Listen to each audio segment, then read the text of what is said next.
Hi everyone, it's my pleasure to present this research loading dose. I will talk about research mentorship. My name is Ohoud Aljuhani. I am a researcher, educator, as well as a research mentor. The objective of this lecture is to understand the research mentorship in general, and then we will shed lights on the important point for research mentor selection. I will talk about mentorship definition in general, then I will talk about mentor-mentee characteristic and how to find a great mentor for your research journey. Research is a journey that required you to walk this journey with a mentor, as a lot of obstacles and point your mentor might provide a shortcut for them and providing guidance and help and support whenever is needed. So selecting a great mentor for research is a crucial step before starting your research journey. Mentoring in general, it's a developmental relationship involve a member with an equal status, meaning a junior with more senior or a junior with an expert. This should be a developmental relationship, meaning it has to transform the junior in different things, including values, knowledge, experience, and skill. So if the mentoring or this relationship does not provide the mentee with any change in the skills, experience, or knowledge, we cannot call it a great mentorship. Mentorship also is a supportive where someone, senior or expert, take a responsibility to foster the research career of a junior one and try to transform their knowledge, their skills, their experience to the mentee. What are the benefits to the mentor? Us as a mentor benefit from having a mentee that will provide us, first of all, some personal and professional satisfaction. It helps us as a mentor to interact with different people from different mindset, and that will increase our communication skills, interpersonal skills, as well as it will help us in producing more research, widen our network and interaction with diverse of mentees such as a student, resident, and trainee. And that will certainly enrich our research career. The mentee always benefit from mentorship by having someone to lean for to improve their professional disposition as well as their career growth, selecting the best job opportunity for them, knowing that always there is someone that give you frequent feedback, try to test your hypothesis or your research question. Also, the mentor could help you as a mentee in challenging you to think in a different way, since they have been there and they already walked this research journey before you. It gives you more self-confidence as well as developing your leadership skills.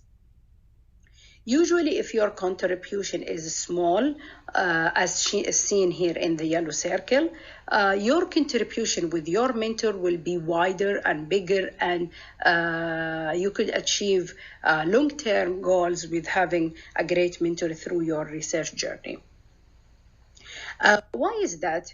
First of all, mentors have been there. They already walked this research journey before you. So they know the ups and downs, they know the obstacles, they know how to overcome certain things during the research journey.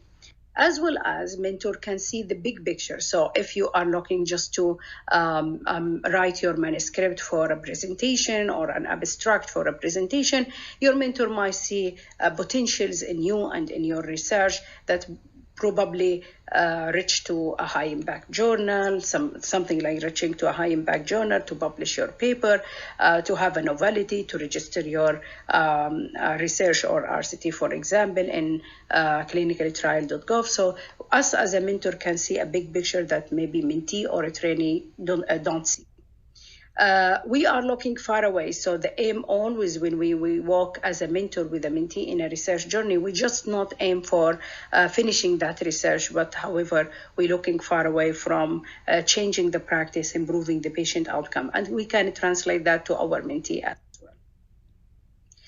The remaining question always that mentee asks, who is the mentor or how I choose a good mentor? mentor. Mentor in general definition are individuals who have advanced experience and knowledge, and they are committed to provide upward and supporting relationship for their mentee. Very important that the senior or expert person has an interest in sponsoring someone's career, because mentor is voluntarily and they are putting from their time and effort to foster your research career. So the mentor has to have an interest and commitment to provide you with mentorship. What are the general role of research mentor? Very important for research mentor to be a role model in order to coach an individual, as well as to create a supportive environment that dissolve any limitation or false assumptions about mentorship.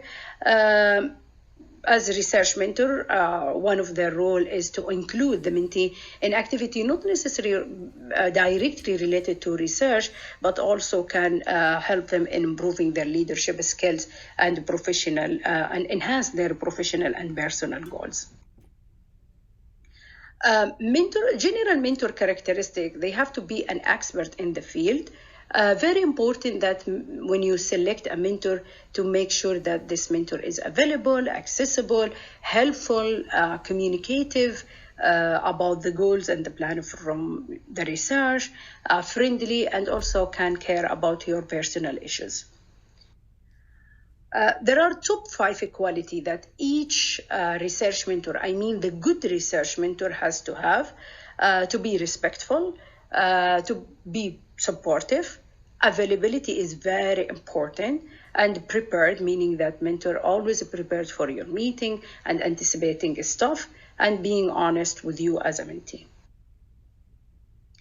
On the other hand, mentee characteristics are very crucial to the successful experience of research mentorship.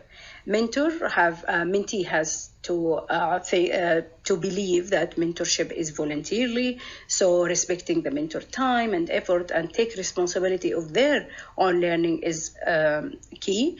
As a mentee, you have to develop a trust between you and your mentor, be respectful to the mentor time, as I mentioned, as well as be realistic about your goals and objectives. Don't dream about something impossible or not feasible or outside the experience of your mentor. Be open about your need and provide feedback as well for your mentor. Recognize your mentor limitation and don't ask for something that is beyond your mentor limitation.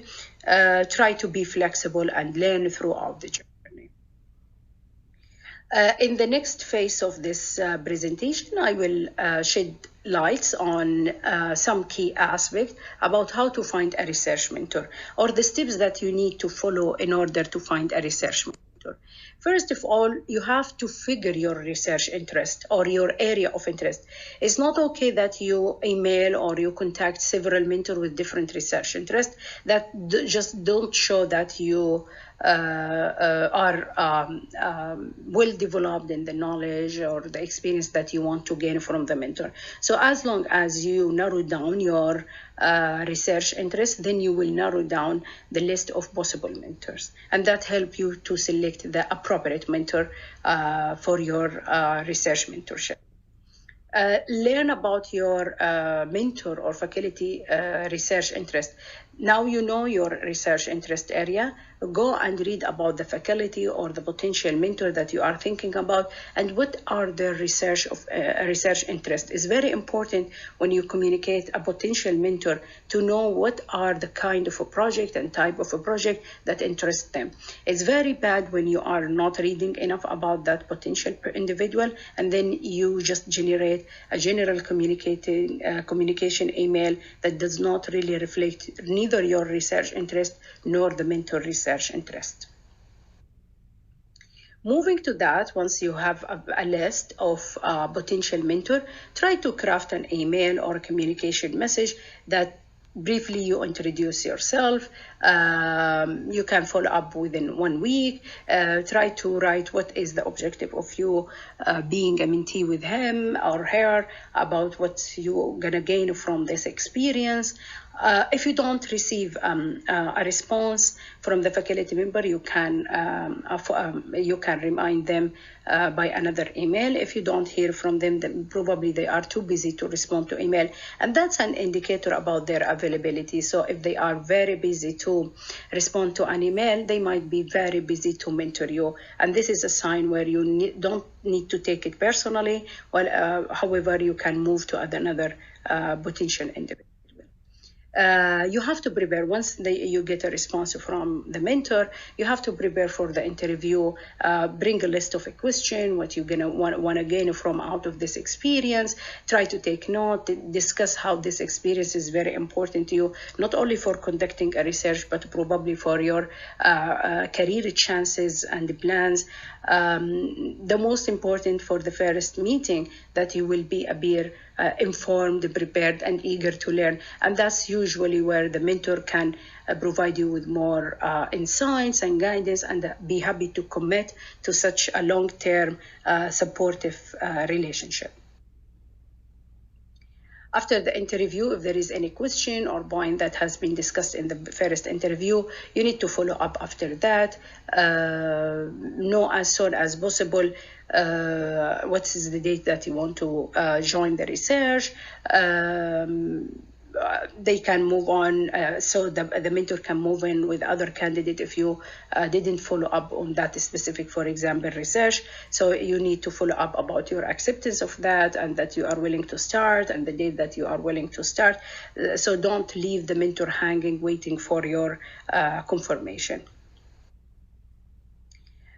From all what I mentioned, and from also my experience as a research mentor, selecting a great mentor can create shortcut for you in your career in different aspects, not only research, but as I mentioned, professional growth and finding good job opportunities as well. Just a final thoughts to wrap up this short presentation. Selecting a mentor, remember, it's a personal choice. So do it while you have time and effort that you can invest in your own learning and growth. Only you can get a sense of whether someone will meet your expectation. Nobody will tell if this mentor will meet your expectation other than you, and you can measure this by the frequent meeting from your mentor, that you always find guidance, you see yourself develop in certain aspect in order to be an independent researcher. Try to find a great mentor, not just a mentor. I try to find someone that is very helpful, supportive, available, open to take responsibility about your professional growth. Remember that each stage in your research journey is a learning experience, so being open about learning and flexible throughout this journey is very important. Determination is a key, and the last thing I would say, do it with passion and enjoy this ride and enjoy this research journey. So if you're passionate about research or a certain area interests you in research, try to do it with passion and enjoy this experience. Thank you for listening, and I hope that I highlight key aspects of research mentorship in this short presentation.